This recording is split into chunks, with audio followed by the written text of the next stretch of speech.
المصلين الكرام তাবিজ কবজ ঝাড় ফুঁক এই বিষয়ে আমাদের আলোচনা চলছে। বিষয়টি নিয়ে সমাজে বাড়াবাড়ি ছাড়াছাড়ি হয়েছে। কিছু লোক অতি বাড়াবাড়ি করে সব কাজেই তাদের তাবিজ দরকার, সব কাজেই তাদের তদবির দরকার, এবং তারা মনে করে গোটা কোরআন, গোটা ইসলাম আর শরীয়ত মানে তাবিজ তোমার। যে তাবিজ তোমার যত বেশি দিতে পারবে ও অত কামেল মানুষ, আর যে তাবিজ তোমার দেয় না ও তো কিছুই জানে না। এই লোকগুলো তাবিজ তোমারের ক্ষেত্রে বাড়াবাড়ি করে, ঝাড় ফুঁকের ক্ষেত্রে বাড়াবাড়ি করে। আর কিছু লোক রয়েছে যারা সারাসারি করে, তাবিজ তোমারকে শিরিক বলে তারা সমাজে প্রচার করে। তারা বলে তাবিজ তোমার যারা লেখে দেয় তারাও মুশরিক, যারা লটকায় গলায়, হাতে, কোমরে তারাও মুশরিক। এটা হলো ছাড়াছাড়ি, শুধু শুধু তাবিজ তোমারের ব্যাপারে ছাড়াছাড়ি। আমরা আলোচনা করেছিলাম কয়েকটা শর্তে তাবিজ কবজ এটা জায়েজ। গত 2 সপ্তাহ ব্যাপী এই শর্তগুলো আমি বারবার বলেছি, আবারও বলছি, যেহেতু আমাদের জানা দরকার, মনে রাখা দরকার। তাবিজ কবজের যে বিষয়টা, স্বাভাবিকভাবে সেটা কোরআনের দ্বারা যদি হয়, আল্লাহ তাআলার পবিত্র গুণবাচক নামগুলোর মাধ্যমে যদি হয়, তাহলে এই তাবিজ কবজ জায়েজ। তবে শর্ত হলো যে তাবিজ কবজের উপর বিশ্বাস নয়, বিশ্বাস হলো আল্লাহ তাআলার কুদরতের উপর। তাবিজ কবজ উপকার করবে যদি আল্লাহর হুকুম হয়, আর না হয় এটার দ্বারা কোনো উপকার হবে না। অর্থাৎ দর আর নাফি আরবিতে বলে, মূলত কারো যদি ক্ষতি হয় সেটাও কার পক্ষ থেকে, কারো যদি উপকার হয় সেটাও কার পক্ষ থেকে, ভালো মন্দ দুটোটা আল্লাহর পক্ষ থেকে। এই বিশ্বাস থাকতে হবে। যদি তাবিজের উপরে বিশ্বাস যে এটাই উপকার করে, তাহলে এই তাবিজ কবজ ব্যবহার করা বৈধ হবে না। এমন কোন বিষয় দিয়ে লিখলো যে বিষয়টা বোঝা যাচ্ছে না, ভাষাও বোঝা যাচ্ছে না, লেখাও বোঝা যাচ্ছে না, তাহলে এই তাদবির জায়েজ হবে না। আরবি ভাষা ছাড়া অন্য কোনো ভাষায় দিলেও সেটাকেও নাজায়েজ বলে মনে করা হবে। ঠিক তদ্রূপ আরবি ভাষা ছাড়া অন্য কোনো ভাষায়, দুর্বোধ্য ভাষায় ঝাড়ফুঁক করছে, সেটাও জায়েজ হবে না। শিরকি কালাম রয়েছে তাবিজের মধ্যে, অথবা ঝাড়ফুঁক যে করছে শিরকি বাক্য দিয়ে, তাহলে জায়েজ হবে না। যাই হোক, এই বিষয়গুলো বাদ দিয়ে যদি কোরআন দিয়ে, হাদিসের বর্ণিত দোয়াগুলো দিয়ে, মহান আল্লাহ রাব্বুল আলামিনের পবিত্র নাম বা সিফাত, গুণবাচক নামগুলো দিয়ে যদি কেউ তাদবির করে, তাহলে জায়েজ হবে। ঝাড়ফুঁক করাও জায়েজ হবে। তাবিজ লিখে দিলে সেই তাবিজ লেখা, ব্যবহার করা দুটোটা কি হবে, জায়েজ হবে। ঝাড়ফুঁক করা জায়েজ, এই ব্যাপারে আমি গত সপ্তাহে হাদিস বলেছি। হযরত আবু সাঈদ খুদরি রাদিয়াল্লাহু তাআলা বর্ণিত হাদিস, এক সাপে দংশনকৃত ব্যক্তিকে তিনি ঝাড়ফুঁক করেছেন, ওই দংশিত ব্যক্তি সুস্থ হয়েছে। আবু সাঈদ খুদরি রাদিয়াল্লাহু তাআলা বিনিময় গ্রহণ করলেন একটা ছাগলের পাল। আল্লাহ রসুলের কাছে বিষয়টা পেশ করা হলো। ঝাড়ফুঁক বৈধ এটাও আল্লাহ রসুল বললেন, ঝাড়ফুঁকের দ্বারা বিনিময় গ্রহণ করার বৈধতাও আল্লাহ রসুল দিলেন। সুবহানাল্লাহ। এখন আসুন তাবিজ কবজ যেটা, সেটা বৈধ কিনা। বৈধ যদি হয়, যেমনটা আমি বললাম, এর পক্ষে দলিল কি? প্রথম কথা হলো, আল্লাহ রাসূল সাল্লাল্লাহু আলাইহি ওয়াসাল্লাম নিজে কখনো তাবিজ লেখেন নাই, ঝাড়ফুঁক করেছেন আল্লাহ রাসূল। এটা আগেও আমি বলেছি, প্রিয় নবী সাল্লাল্লাহু আলাইহি ওয়াসাল্লাম সূরা নাস, সূরা ফালাক পড়ে নিজের দুই হাতে দম করে সারা শরীরকে প্রতিদিন মুছতেন। ইন্তেকালের মুহূর্তে মুমূর্ষ অবস্থায় বিছানায় যখন নিজের হাত দিয়ে নিজের শরীর বন্ধ করতে পারছেন না, তখন মা আয়েশা প্রিয় নবী সাল্লাল্লাহু আলাইহি ওয়াসাল্লামের দুইখানা হাত সামনে নিয়ে সূরা নাস আর ফালাক পড়ে নিজে ফু দিয়ে আল্লাহ রাসূলের হাত দিয়ে মা আয়েশা আল্লাহ রাসূলের শরীরটা মুছে দিলেন। তাহলে ঝাড়ফুঁক করা এটা রাসূলুল্লাহ থেকে বর্ণিত, কিন্তু তাবিজ লিখন এটা রাসূলুল্লাহ করেন নাই, এটা সাহাবীরা করেছেন। মনে রাখতে হবে, আল্লাহ রাসূলের আমলগুলো যেমন শরীয়তের দলিল, ঠিক তদ্রূপ আল্লাহ রাসূলের প্রিয় সাহাবীদের আমলগুলো শরীয়তের দলিল। সুবহানাল্লাহ।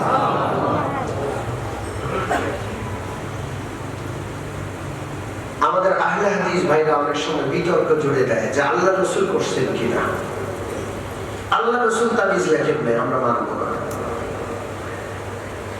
তখন একটা জবাব দেওয়া যেতে পারে যে আল্লাহ রাসূল তাবিজ লেখেন নাই, এটাই ঠিক আছে, কারণ আল্লাহ রাসূল লিখতে জানতেন না।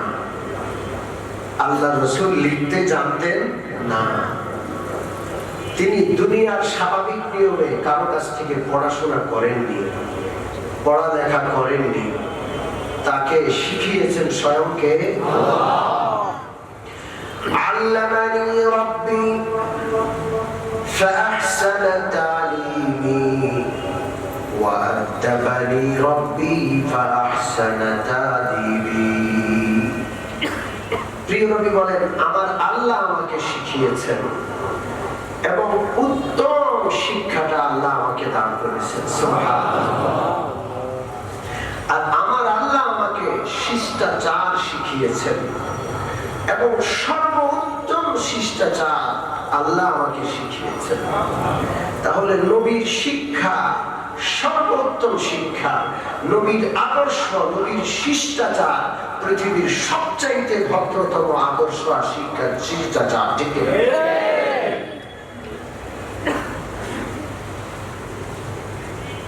মুসলমান,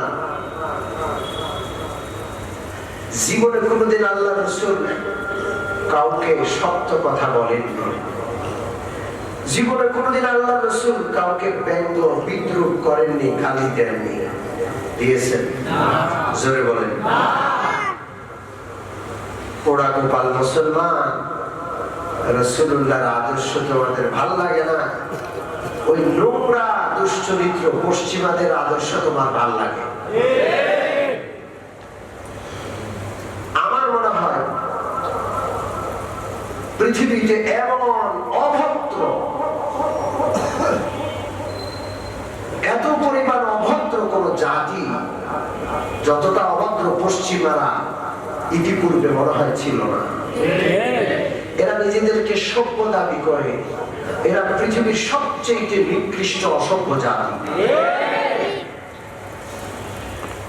সম্মানিত মুসলিয়ানে কেরাম, আপনাকে যদি কেউ গালি দেয়, ব্যঙ্গ বিদ্রুপ করে, আপনি তাকে ভদ্র বলবেন না অভদ্র? আপনার মা বাবাকে গালি দিল, পরিবারকে গালি দিল, ব্যঙ্গ বিদ্রুপ করলো, ভদ্র বলবেন না অভদ্র? আপনার বংশকে গালি দিল, ভদ্র না অভদ্র? আপনার দেশকে গালি দিল, সহ্য করতে পারবেন? অভদ্র বলবেন। ও মুমিন মুসলমান, আমার দেশের চাইতে, আমার বংশের চাইতে, আমার পরিবার পরিজনের চাইতে, আমার নিজের জানের চাইতে প্রিয় হলেন আমার রাসূল। শুধু আমার কাছে নয়, 200 কোটি মুসলমানের জান, মাল, দেশ সবকিছুর চাইতে প্রিয় যে রাসূল, সেই রাসূলকে নিয়ে যারা ব্যঙ্গ বিদ্রুপ বা তামাশা করবে, তারা ভদ্রতার দাবি করাটা হাস্যকর।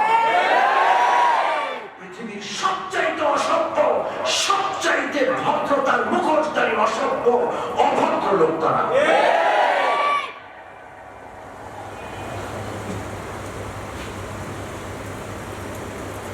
আমার রসুলের শিক্ষককে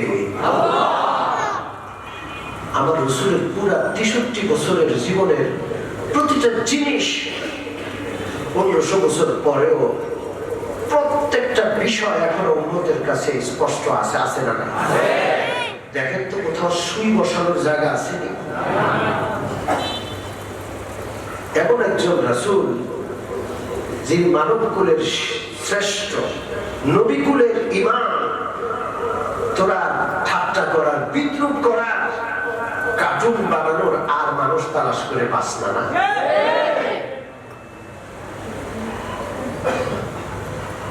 তো বলছিলাম, আমার রাসূলকে শিক্ষা দিয়েছেন কে? আল্লাহ। দুনিয়ার সাধারণ নিয়মে শিক্ষা নয়। এই জন্য আল্লাহ রাসূল লিখতে জানতেন না। আল্লাহ রাসূলের পুরা জীবনটা মক্কার লোকদের, যারা আল্লাহ রাসূলের জনমের শত্রু, তাদের সামনে ছিল। তারা জানতো যে রাসূলুল্লাহ কারো কাছে জীবনে একটা অক্ষর লেখেন নাই, পড়েন নাই, অথচ আসমানি বাণী তিনি বলছেন। তার প্রতিটা কথা বিশ্বের সবচাইতে দামি আর ওজনী কথা। এই লোক কারো কাছে পড়ে নাই এমন কথা করতে গিয়ে বলে, নিশ্চয়ই এই লোককে দিয়ে বলাচ্ছেন কে?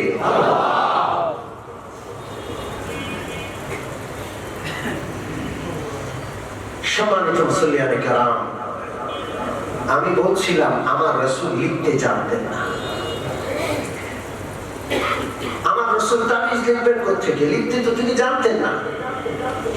আল্লাহ রাব্বুল আলামিন পবিত্র কোরআনে আল্লাহ রাসূলকে উম্মি বলেছেন। উম্মি হুয়াল্লাযী বা'সা ফিল উম্মিয়িনা রাসূলান মিনহুম।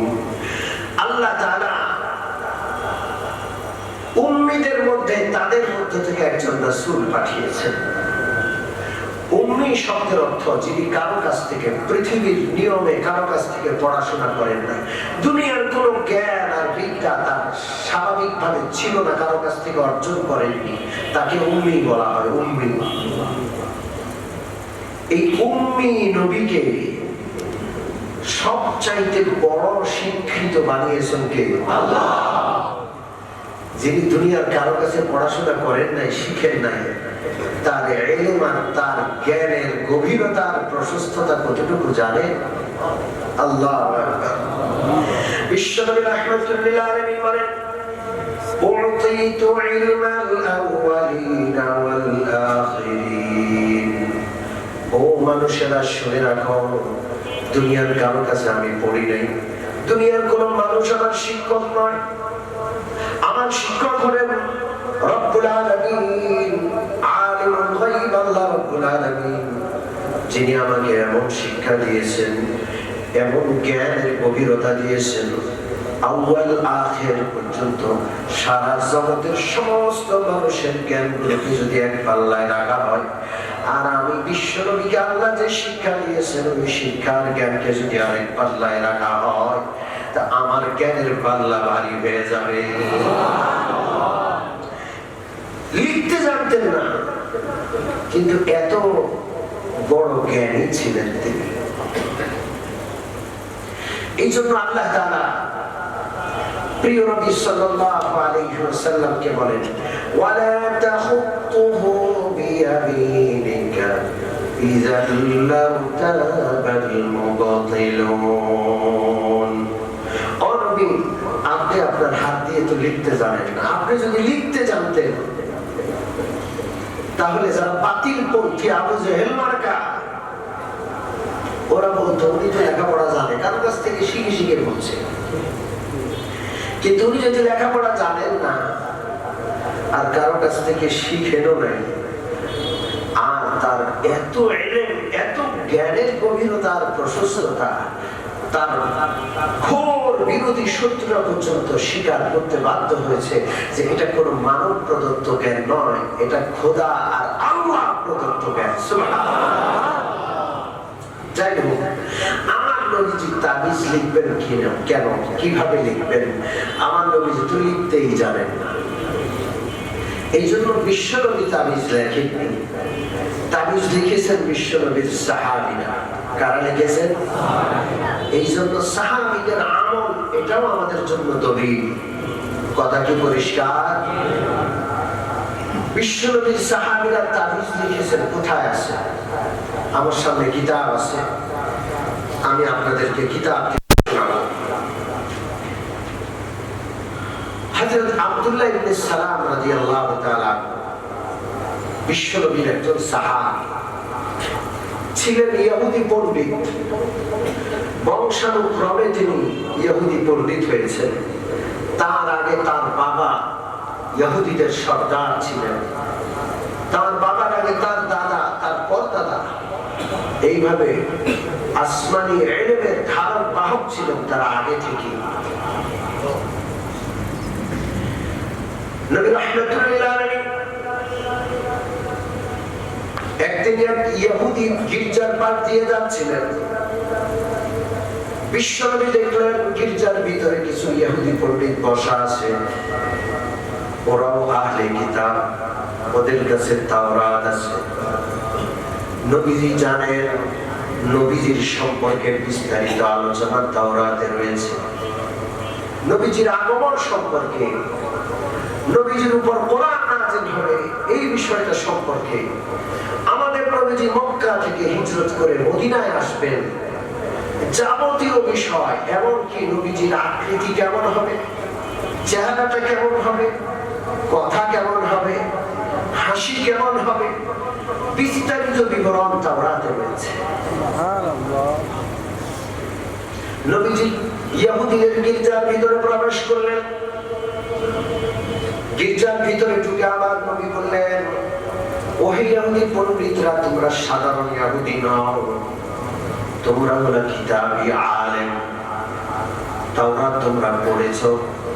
আমি বিশ্বনবী এসেছি অন্যদেরকে বোঝানো লাগে, তোমাদের বোঝানোর দরকার নাই, কারণ তোমরা তাওরাতে আমার পরিচয় পেয়েছো, আমার ইতিহাস তাওরাতে আল্লাহ করিম লিখে দিয়েছে।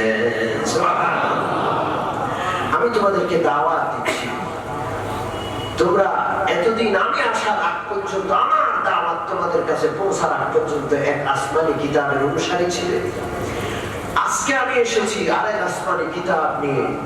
আজকে যদি তোমরা আমার দাওয়াত গ্রহণ করো, কোরআনের আহ্বানে সাড়া দাও, তাহলে তোমাদের জন্য ডবল সওয়াব আল্লাহ রেখেছেন। সুবহানাল্লাহ। আর যদি তোমরা আমাকে চিনো, আমার কিতাব সম্পর্কে, আমার আগমন সম্পর্কে, তাওরাতের ভবিষ্যৎবাণী জেনেও অস্বীকার করো, আমার দ্বীনকে যদি তোমরা না মানো, আমার দাওয়াতকে, কোরআনের আহ্বানকে যদি তোমরা গ্রহণ না করো, তাহলে তোমাদের ডবল গুনাহ হবে। নিজেরা গ্রহণ না করার গুনাহ, এবং তোমাদেরকে গ্রহণ না করতে দেখে তোমাদের অনুসারীরাও গ্রহণ করবে না, দিন ইসলাম গ্রহণ তারাও করবে না, এই গুনাহ তোমাদের হবে। গুনাহ কত গুণ হবে? 2 গুণ। গ্রহণ করলে সওয়াব হবে নবল, গ্রহণ না করলে গুনাহ হবে নবল। তোমাদেরকে আমি আল্লাহর আযাবের ভয় দেখাচ্ছি। আছো কেউ কালমা পড়বা? ইহুদি পণ্ডিতরা সব মাথা নিচু করে ফেলেছে। তাদের সামনে দুইটা অপশন, ইসলাম গ্রহণ করতে হবে। ইসলাম যদি গ্রহণ করি, নেতৃত্ব, পদবি, এবং ইহুদি সাধারণ জনসাধারণের কাছ থেকে যে হাদিয়া, তোহফা, উপঢৌকন, দুনিয়ার হাতছানি সব ছাড়তে হবে। ইসলাম গ্রহণ করতে হলে সব ছাড়তে হবে। আর যদি এই দিকটাকে প্রাধান্য দেই, তাহলে ইসলাম ছাড়তে সবাই মাথা নিচু করে বসে আছে, কেউ কোনো কথা বলে না। ওখানে আব্দুল্লাহ ইবনে সালাম রাদিয়াল্লাহু তাআলা ইহুদি পণ্ডিত বসা, যিনি সবার সেরা, সবার উপরে যার পদ পদবী, তার বাবাও ছিলেন নেতা, দাদাও ছিলেন নেতা, বংশানুক্রমে যিনি নেতৃত্ব পেয়েছেন, ইহুদি ধর্মের পাণ্ডিত্য যার বংশানুক্রমে আছে, তিনি উঠে দাঁড়ালেন। দাঁড়িয়ে সর্বপ্রথম জিজ্ঞেস করলেন, ও আমার ইহুদি ভাইরা, আমাকে তোমরা চিনো? সবাই বলে, কি বলেন আপনি চিনবো না? মানে আপনি আমাদের নেতা। বলে যে আমি কেমন? বলে যে আপনি খুবই ভালো মানুষ। আমার বাবা সম্পর্কে তোমরা জানো? হ্যাঁ, আপনার বাবাও আমাদের ধর্মীয় নেতৃত্ব দিয়েছেন। কেমন ছিলেন? খুব ভালো ছিলেন, আমাদের মধ্যে সবচাইতে ভালো মানুষ। আমার দাদাকে চিনো? বলে হ্যাঁ, তিনিও আমাদের নেতা ছিলেন। কেমন ছিলেন? খুবই ভালো মানুষ ছিলেন। সবার কাছ থেকে ভালো মানুষ হওয়ার সাক্ষী নেওয়ার পর আব্দুল্লাহ ইবনে সালাম বললেন, তোমাদেরকে সাক্ষী রেখে আমি বলছি, এতদিন পর্যন্ত যে তাওরাতে নবীর ঘটনা পড়েছি, ওই নবীর অপেক্ষায় এতদিন বসা ছিলাম। আর যেহেতু সেই নবীকে আল্লাহ পাঠিয়েছেন, যে কোরআন আগমনের অপেক্ষায় ছিলাম, এই নবী সেই কোরআন আমাদের কাছে নিয়ে এসেছেন। তাওরাতের বর্ণনা অনুযায়ী পুঙ্খানুপুঙ্খ রূপে ইনি হলেন সেই নবী, যেই নবীর সুসংবাদ তাওরাতে আল্লাহ দিয়েছেন।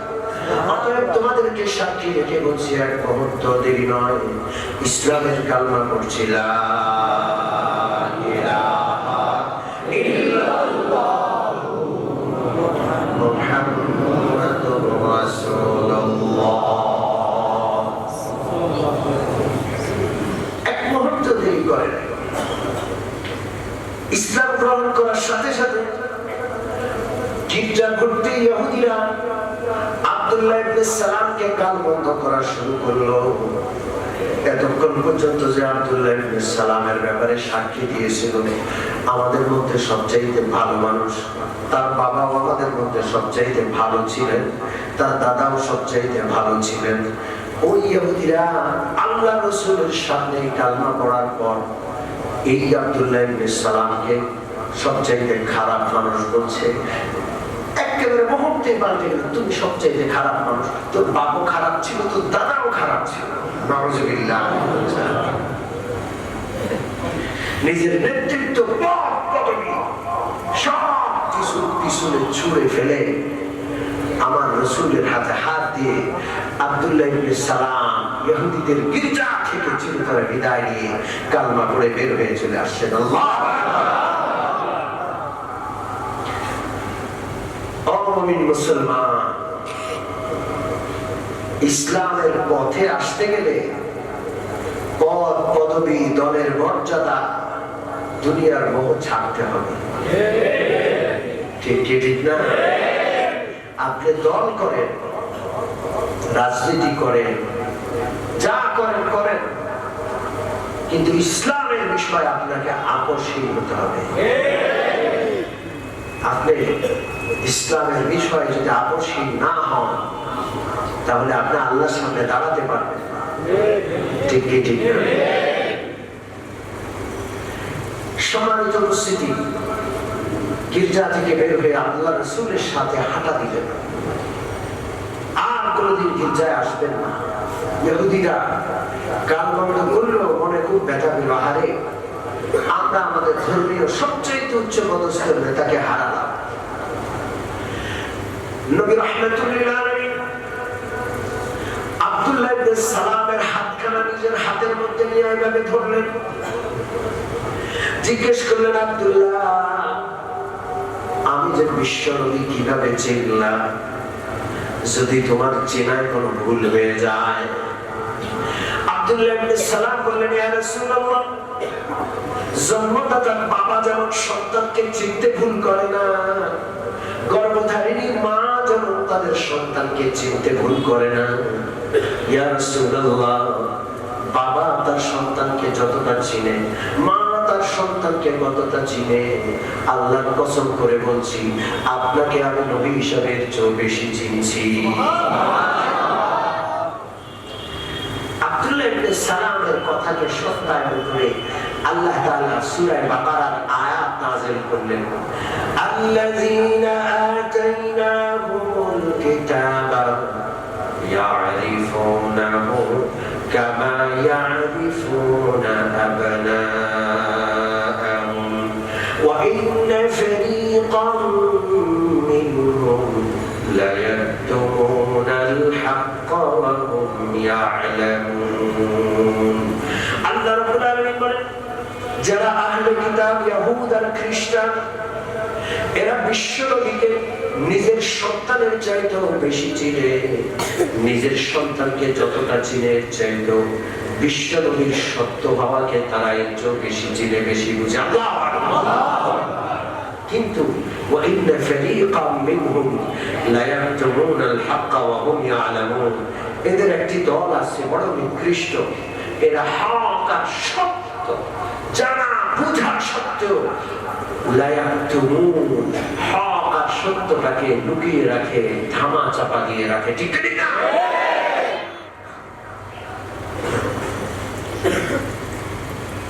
সম্মানিত উপস্থিতি, ইসলামে ভাস্কর্য, মূর্তি এটা হারাম, কে না জানে? কথা ঠিক?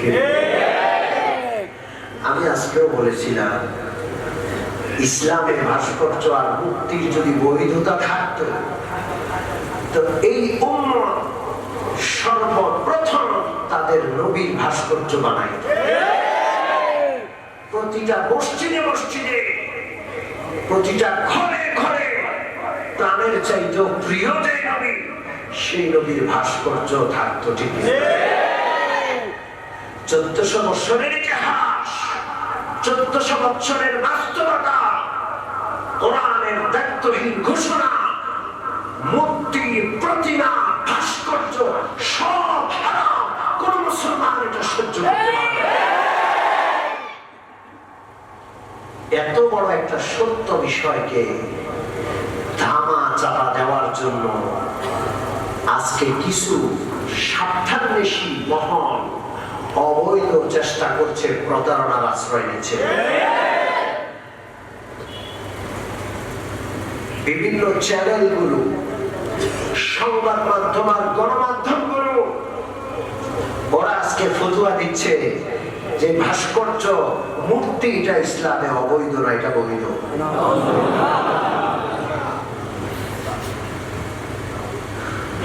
কি বলবো আর?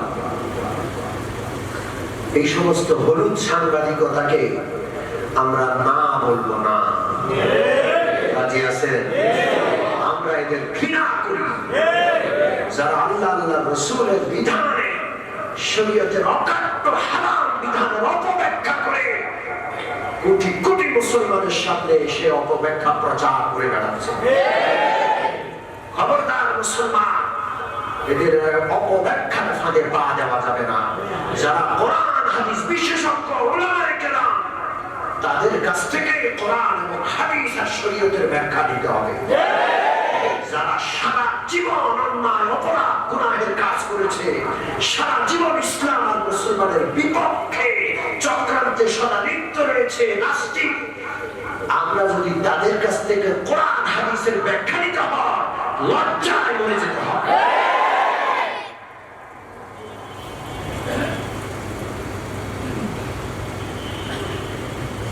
সম্মানিত মুসল্লিয়ানে কেরাম, কেউ যদি মুহাম্মদুর রাসূলুল্লাহর মূর্তি বানায়, আমরা কি সেই মূর্তি রাখবো না ভেঙে ফেলবো? আমরা মুহাম্মদুর রাসূলুল্লাহকে ভালোবাসি, তারপরও মুহাম্মদুর রাসূলুল্লাহর মূর্তি ভেঙে টুকরো টুকরো করে মাটির সাথে মিশাবো। কেউ যদি আল্লাহর নবী ইব্রাহিমের মূর্তি বানায়, আমরা রাখবো না ভেঙে ফেলবো? হযরত ইব্রাহিম আলাইহিস সালাম আমাদের জাতির পিতা, মন থেকে, অন্তরস্থল থেকে এই নবীকে আমরা অনেক ভালোবাসি, আল্লাহর খলিল মানি। কিন্তু ইব্রাহিমের সেই মূর্তিকে ভেঙে টুকরো টুকরো করে বাংলাদেশ বাংলাদেশের স্বাধীনতা স্থপতি বঙ্গবন্ধুকে আমরা শ্রদ্ধা করি, ভালোবাসি, কিন্তু বঙ্গবন্ধুর মূর্তিকে আমরা ঘৃণা করি। বঙ্গবন্ধুকে ভালোবাসা আর মূর্তিকে ভালোবাসাকে একাকার যারা করেছে তারা মুনাফিক, বেঈমান। মূর্তি আর স্বাধীনতা একাকার করে ফেলেছে। আমরা স্বাধীনতা বিরোধী নই, তবে মূর্তি আর নাপা অপবিত্র এই ভাস্কর্য আর প্রতিমা বিরোধী। হ্যাঁ, প্রতিমা থাকবে, সেটা থাকবে মন্দিরে। মুসলমান অধ্যুষিত 95% মুসলমানের এই রাষ্ট্রে চৌরাস্তায় বিভিন্ন বড় বড় গুরুত্বপূর্ণ জায়গায় যেখানে মুসলমান খেতে পারে না, যেখানে মুসলমান এই দেশের নাগরিক বিনা চিকিৎসায় মারা যাচ্ছে ঢুকে ঢুকে, সেখানে নাগরিকদের টাকা দিয়া ওই নাপাক ভাস্কর্য বানাতে যাওয়া হয়।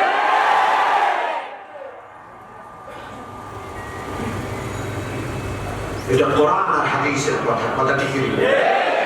আমরা নিজস্ব ব্যাখ্যা দেই না, আমরা কারো পক্ষেও না বিপক্ষেও না। আমরা শিরক, কুফর এবং দালালদের চক্রান্তের বিপক্ষে।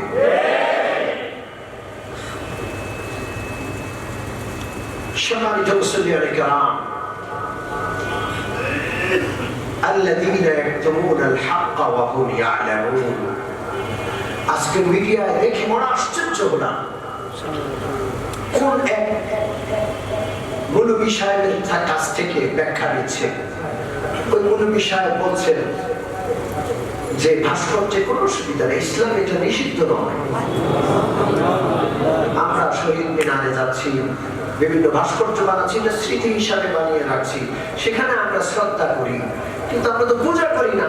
যেটা পূজা করে ইসলামে পূজা নিষেধ, ভাস্কর্য বানায় শ্রদ্ধা করা নিষেধ নয়। নাউজুবিল্লাহ বলবেন। আমি ওই মুরব্বী সাহেবকে হুঁশিয়ার করে দিচ্ছি, 95% মুসলমানের এই দেশে, মসজিদ মাদ্রাসা ওলামায়ে কেরামের এই দেশে মিথ্যা ফতোয়া দিনা তোমার জীব টেনে দেশে।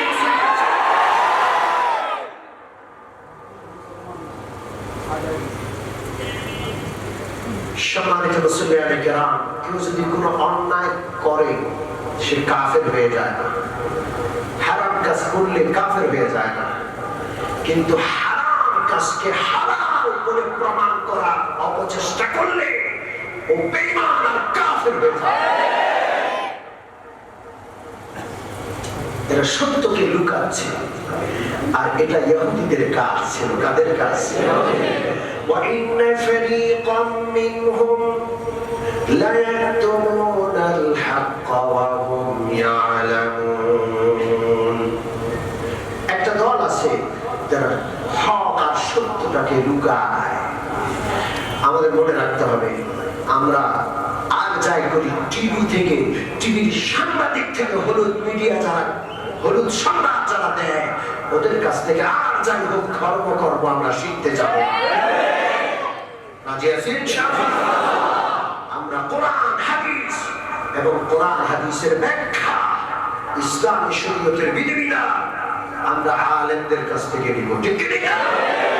যেমন চিকিৎসা নিতে হলে বিশেষজ্ঞ ডাক্তারের কাছ থেকে নিতে হয়, ফুটপাতের হকার, রাস্তার মেথরের কাছ থেকে আমরা যেমন চিকিৎসা নেই না, ওই হলুদ সাংবাদিকদের কাছ থেকে, নাস্তিক মুরতাদ অপব্যাখ্যাকারীদের কাছ থেকে আমরা শরীয়তের বিধিবিধান আর ব্যাখ্যা ফতোয়া নিতে পারি।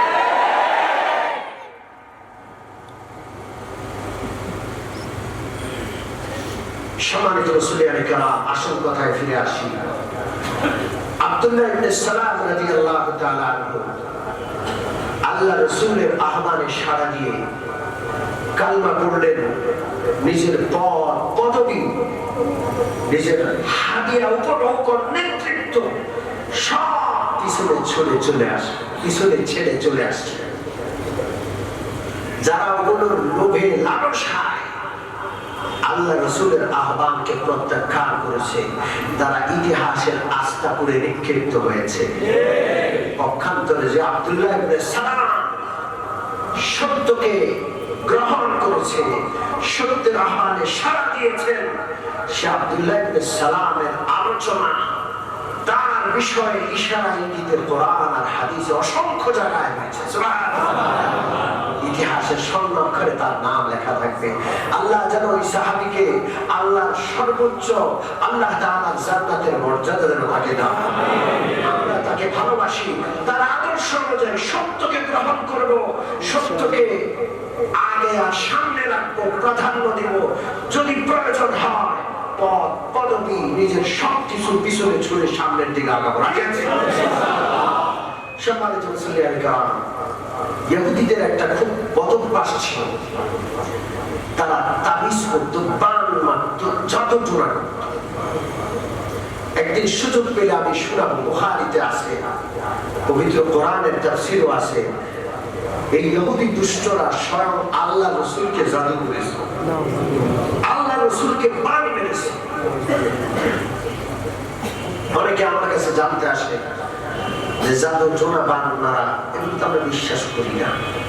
সম্মানিত মুসল্লিয়ান কিরাম, এটাকে কেন বিশ্বাস করবেন না? আল্লাহ রাসূলকে জাদু টোনা করা হয়েছে, আল্লাহ রাসূলকে বান মারা হয়েছে, এবং ওই বান কাটার জন্য সূরা নাস ফালাক স্বয়ং কে নাযিল করেছেন? আল্লাহ।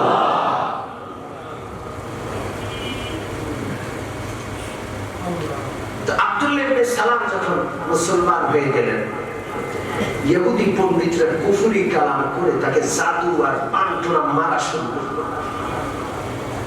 আব্দুল্লাহ ইবনে সালামের জন্য বেঁচে থাকা কঠিন হয়ে গেল। সাহাবায়ে কেরামের অভ্যাস ছিল সুখে দুঃখে বিশ্বনবী রাহমাতুল্লিল আলামিনের কাছে দৌড়ায় আসতেন। আব্দুল্লাহ ইবনে সালাম নবীজির কাছে এসে জানালেন, ইয়া রাসূলুল্লাহ, সত্যের দাওয়াত গ্রহণ করেছি, ইসলাম গ্রহণ করেছি, এরপর থেকে আমাকে ইহুদি পণ্ডিতরা শান্তিতে থাকতে দিচ্ছে না, জাদু করে পান্টনা মেরে আমার অবস্থা খারাপ করে দিয়েছে। আমার দুনিয়ায় টিকে থাকা, বেঁচে থাকাটাই কঠিন হয়ে গেছে, দায় হয়ে গেছে। আমি কি করতে পারি? প্রিয় নবী সাল্লাল্লাহু আলাইহি ওয়াসাল্লাম একটা দোয়া শিখিয়ে দিলেন। দোয়াটা মনে রাখবো, ইনশাআল্লাহ বলেন, ইনশাআল্লাহ। বুখারী শরীফের হাদিস, সহিহ বুখারী হাদিস নম্বর 5307। এই দোয়াটা যদি কেউ পড়ে, আশা করা যায় জাদু বান্টনা তাকে স্পর্শ করতে পারবে না। সুবহানাল্লাহ। নবী রাহমাতুল্লিল আলামিন বলেন, তুমি এই দোয়াটা সবসময় পড়বা, আউযু বিকালিমাতিল্লাহি তাম্মাতি মিন শাররি মা খালাক ওয়াল্লাহু খায়রুন হাফিজান ওয়া হুয়া আরহামুর রাহিমিন। আল্লাহু আকবার। ছোট্ট দোয়া, বেশি বড় না, বাচ্চাদেরকে শেখাবো।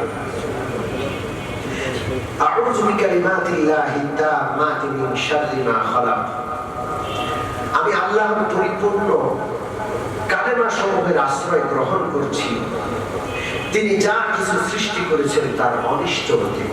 যত ক্ষতিকর জিনিস আল্লাহ সৃষ্টি করেছেন, সমস্ত সৃষ্টির ক্ষতি থেকে আল্লাহ কালিমাতের দিকে আশ্রয় নিচ্ছি, আল্লাহর পরিপূর্ণ কালিমা সমূহের আশ্রয় নিচ্ছি। সুবহানাল্লাহ। আল্লাহু খায়রুন হাফিজান ওয়া হুয়া আরহামুর রাহিমিন। আর আল্লাহ রাব্বুল আলামিন শ্রেষ্ঠ রক্ষাকর্তা, তিনি দয়ালুদের মধ্যে শ্রেষ্ঠ দয়ালু। কথা লিখে দিবেন। এই দোয়াটা পড়লে জাদু টোনা হযরত আব্দুল্লাহ ইবনে সালামকে স্পর্শ করতে পারতো না। সুবহানাল্লাহ। তিনি সম্পূর্ণ সুস্থ থাকতেন। ওরা বান মারত আর তিনি এই দোয়া করতেন, বানগুলো আল্লাহর কুদরতে কেটে যেত। সুবহানাল্লাহ।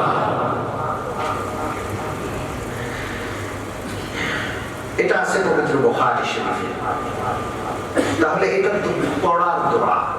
এই দোয়া করতেন তিনি, নিজের উপর দম করতেন। কি করতেন? দম করতেন, ফু দিতেন। আব্দুল্লাহ ইবনে সালাম রাদিয়াল্লাহু তাআলা নিয়মিত এই দোয়াটি করতেন।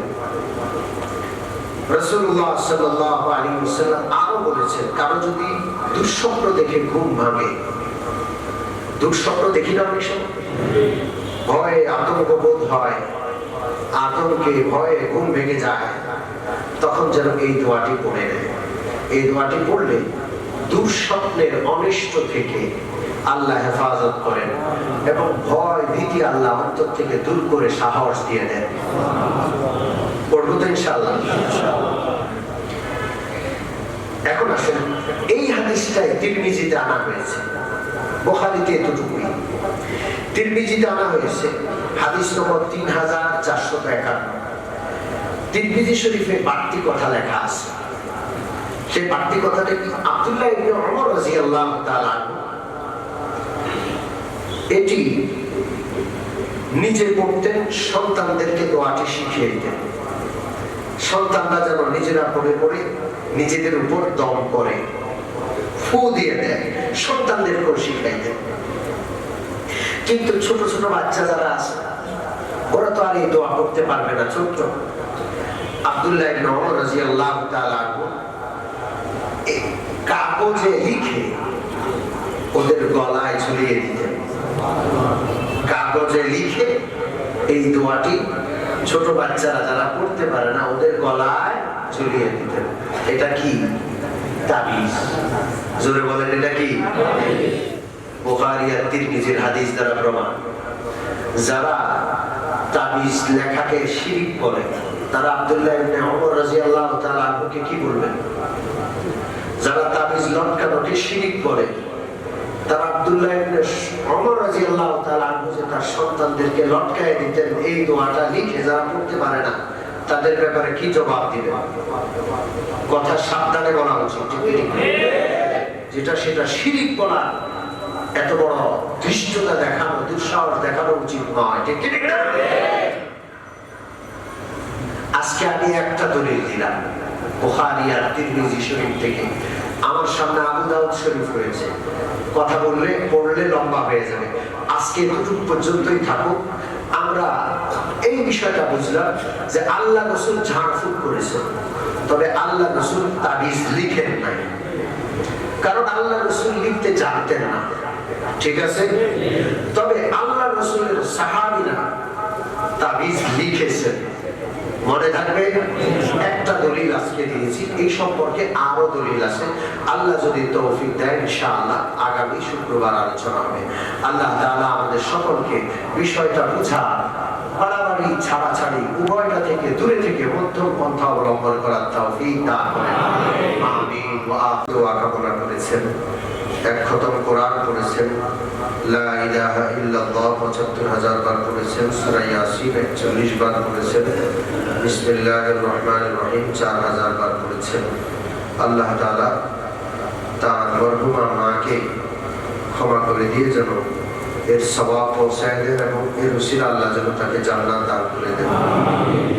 সম্মানিত মুসল্লিয়ানে কেরাম, একজন তালিবুল ইলম, আমরা তালিবুল ইলমদের ব্যাপারে খুব দুর্বল। তালিবুল ইলমদেরকে আমরা খুব ভালোবাসি। তালিবুল ইলম এরা আল্লাহ রাসূলের রেখে যাওয়া সেই ইলমের ধারক বাহক হচ্ছে। এরা মাদ্রাসায় পড়ে, কোরআন পড়ে, হেফজ করে, হাদিস পড়ে, এদের অনেক দাম। আমরা যদি জানতাম, বুঝতাম যে তালিবুল ইলম এর কত মূল্য, তা আমাদের একটা সন্তান স্কুলে পড়তো না। আমাদের সন্তানদেরকে আমরা এই মর্যাদা থেকে বঞ্চিত করতে পারতাম না। তালিবুল ইলমদের পায়ের নিচে আল্লাহর ফেরেশতারা নূরের পর বিছায় দেয়। আসমান জমিনের যত সৃষ্টি আছে, গর্তের পিপীলিকা, সমুদ্রের মাছ পর্যন্ত তালিবুল ইলমদের জন্য দোয়া করে। তালিবুল ইলমদের জন্য আমাদের অনেক বেশি দুর্বলতা, অনেক বেশি মায়া, মমতা, অনেক বেশি মহাব্বত। ওদের দুঃখ কষ্ট দেখলে আমি সইতে পারি না। সম্মানিত মুসল্লিয়ানে কেরাম, আজকে আমাদের কাছে তিনজন তালিবুল ইলম এসেছেন। এক তালিবুল ইলম অসহায় ভাইয়ের দুঃখ কষ্টের কথা নিয়ে, 11 বছরের তালিবুল ইলম, ছোট্ট এই তালিবুল ইলম ভাই এর গলায় টনসিল হয়েছে। প্রথমে একটা টনসিল হয়েছে, এরপরে এখন 2-3টা হয়েছে এবং ছোট্ট ছোট্ট অনেকগুলো টনসিলের বীজি হয়েছে। ডাক্তার বলছে অতি সত্বর এটাকে কেটে অপারেশন করে ফেলে দিতে হবে, না হয় এটা খারাপ দিকে মোড় নিতে পারে। আপনারা জানেন টিউমার, টনসিল এই সমস্ত জিনিস অনেক সময় ক্যান্সার হয়ে যায়, ঠিক না? তো এই অসহায় তালেব ইলম, গরিব তালেব ইলম ভাইয়ের সাহায্যের জন্য বিভিন্ন মসজিদ থেকে আরো সাহায্য উঠানো হয়েছে, আলহামদুলিল্লাহ। ওনারা জুমার সময় এসেছিলেন, আমি বললাম যে জুমায় আরেকজনের নামে আজকে সাহায্য উঠানো হবে। তো ওনারা নামে অন্য কেউ আসলে আমি মোটেও ওইটাকে দিতাম না, ছাড় দিতাম না, যেহেতু তালেব ইলম ভাই, এই জন্য আমি আপনাদের কাছে আবেদন করলাম আপনারা সবাই নিজ নিজ সাধ্য অনুযায়ী এই ছোট্ট নিষ্পাপ আল্লাহর মেহমান, নবীর ইলমের ধারক বাহক এই তালেব ইলমের গলার টনসিল অপারেশনের জন্য সর্বোচ্চ নিজের সামর্থ্য দিয়ে সাহায্য করবেন ইনশাআল্লাহ। গেটে কেউ আছে? আচ্ছা।